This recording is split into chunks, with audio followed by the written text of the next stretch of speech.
नमस्कार, स्वागत है आपका इंडिया न्यूज 28 में। आइए बात करते हैं इस वक्त की बड़ी खबर की। महिला आरक्षण पर भाजपा पर कांग्रेस का हमला। बिजली कटौती और भी अव्यवस्था पर कांग्रेस का प्रहार। उधम सिंह नगर के काशीपुर की वरिष्ठ कांग्रेस नेत्री व जिला अध्यक्ष अलका पाल ने महिला आरक्षण बिल को लेकर भाजपा पर तीखा हमला बोला है। उन्होंने कहा कि भाजपा द्वारा महिला सशक्तिकरण का श्रेय लेना महज एक छलावा है और यह महिलाओं के साथ धोखा है। अलका पाल ने बढ़ती गर्मी के बीच विद्युत विभाग की मनमानी बिजली कटौती पर भी नाराजगी जताई।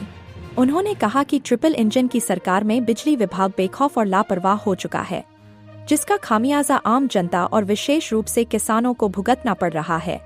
आग लगने की घटनाओं में किसानों की कई एकड़ फसलें जलकर राख हो रही हैं, जिससे अन्नदाताओं को भारी नुकसान उठाना पड़ रहा है।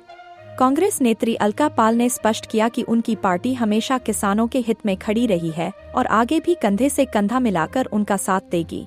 जरूरत पड़ने पर विद्युत विभाग के खिलाफ उग्र आंदोलन की चेतावनी भी दी।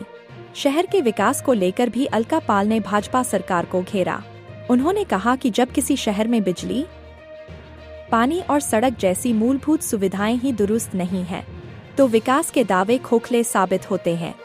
उन्होंने काशीपुर रामनगर रोड और आरओबी का उदाहरण देते हुए कहा कि जमीनी हकीकत देखने के लिए जनता खुद मौके पर जाए, सच्चाई सामने आ जाएगी। कांग्रेस नेत्री के बयान से साफ है कि आने वाले समय में स्थानीय मुद्दों को लेकर सियासी घमासान और तेज हो सकता है। सुनते हैं इनकी मुंह की जुबानी। काशीपुर संवाददाता पैट्रिक चरण बाबा की रिपोर्ट। एक मुद्दा बना हुआ है महिला आरक्षण, इस तरीके से बहस चली है महिला आरक्षण पर, क्या कहना है? देखिए, भाजपा जिस महिला आरक्षण को लेकर के महिलाओं को सशक्त करने का क्रेडिट ले रही है, ये सरासर एक छलावा और महिलाओं के साथ धोखा है। 2023 में जो महिला आरक्षण बिल लाया गया, आप सभी को मालूम होगा, उस 2023 के महिला आरक्षण के बिल में कांग्रेस के सहित तमाम विपक्षी पार्टी ने अपना पूर्ण समर्थन दिया था। और महिला आरक्षण बिल जो 2026 में अब पार्लियामेंट में लाया गया है, ये पूरी तरीके से महिला आरक्षण बिल न होकर के ये एक परिसीमन बिल था।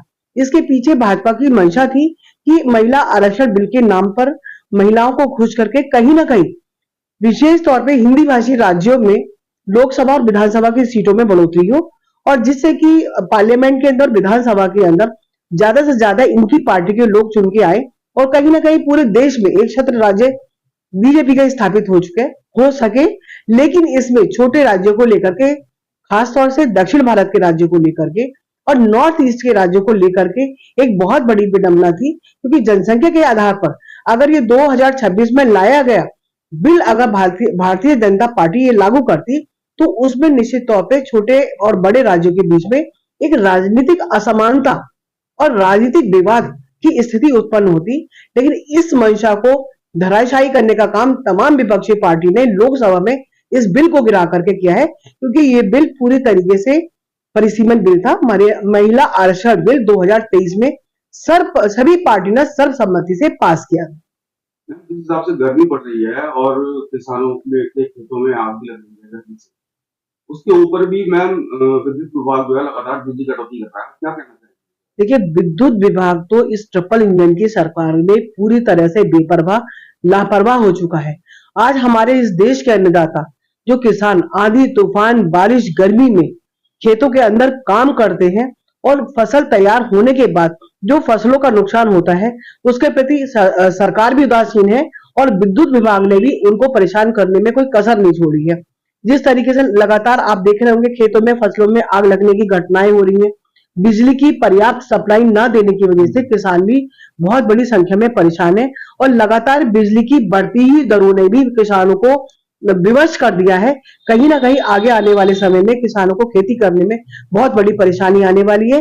लेकिन किसानों की समस्या जब आएगी, कांग्रेस पार्टी उनके लिए हमेशा सड़कों पर उतर के आंदोलन भी करेगी। हमने समय रहते हुए हमने मांग की थी कि जब गेहूं की फसल तैयार थी, तो हमने मांग की कि जगह जगह कांटों की व्यवस्था भी किसानों के लिए कराई जाए। तो इस तरह की तमाम मांगों को हमने उठाया, लेकिन अगर विभाग अनदेखी करता है तो इसके लिए हम लोग उग्र आंदोलन जरूर हम सड़कों पे करेंगे। मैम, एक तरफ कहा जा रहा है काशीपुर विकास की ओर अग्रसर है, लेकिन अगर जमीनी हालात की बात करें तो सड़क की हालत अगर आप देखते हैं, चाहे वो आरओबी की हालत हो या हमारा जो एनएच है रामनगर वाला, उस पर सड़क जो है वो गड्ढों में है या गड्ढे में सड़क है, सड़क में गड्ढे हैं, कुछ पता नहीं चल पा रहा है, क्या कहना चाहिए? देखिए, भारतीय जनता पार्टी का विकास तो कभी एजेंडा रहा ही नहीं। अगर विकास की आप बात करें, जिस क्षेत्र में अगर आधारभूत चीजें ही उपलब्ध ना हो नागरिकों को, जिसमें बिजली, सड़क, पानी आता है, तो इस तरह के भारतीय जनता पार्टी के विकास के सारे ही वादे बिल्कुल झूठ और ढकोसले साबित होते हैं। देखिए, काशीपुर रामनगर रोड के हालात आप जानते हैं। उससे केवल कोई पॉलिटिकल पार्टी के लोग नहीं गुजरते, उससे आम आदमी गुजरते हैं, उसमें मरीज जाते हैं, उसमें स्कूलों के बच्चे जाते हैं, उस रोड से होकर के पर्यटक उस रोड से जाते हैं। तो बताइए क्या इंप्रेशन पड़ेगा हमारे शहर का, जो आने वाले पर्यटक हैं, जो कुमाऊं को जाना चाहते हैं, तमाम सारे धार्मिक स्थलों को जाना चाहते हैं। इस समय जो शहर में हालात है, सड़कों के साथ साथ सफाई व्यवस्था भी पूरी तरीके से चरमराई हुई है। आपने देखा है जगह जगह कूड़े के ढेर लग गए हैं। कुछ समय के बाद जब बरसातों का टाइम आएगा, तो इन कूड़ों के ढेर के कारण, इस गंदगी के कारण और जल भराव के कारण आगे आने वाले समय में तमाम तरह की बीमारियां भी होंगी। ये इस समय सरकार की और निगम की घोर लापरवाही भी हो रही है।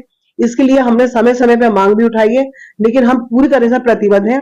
अगर आप नागरिकों को अगर आधारभूत आवश्यकताएं पूरी नहीं कर सकते, तो इस तरह का क्रेडिट लेना भारतीय जनता पार्टी के द्वारा पूरा का पूरा झूठ का पुलिंदा है।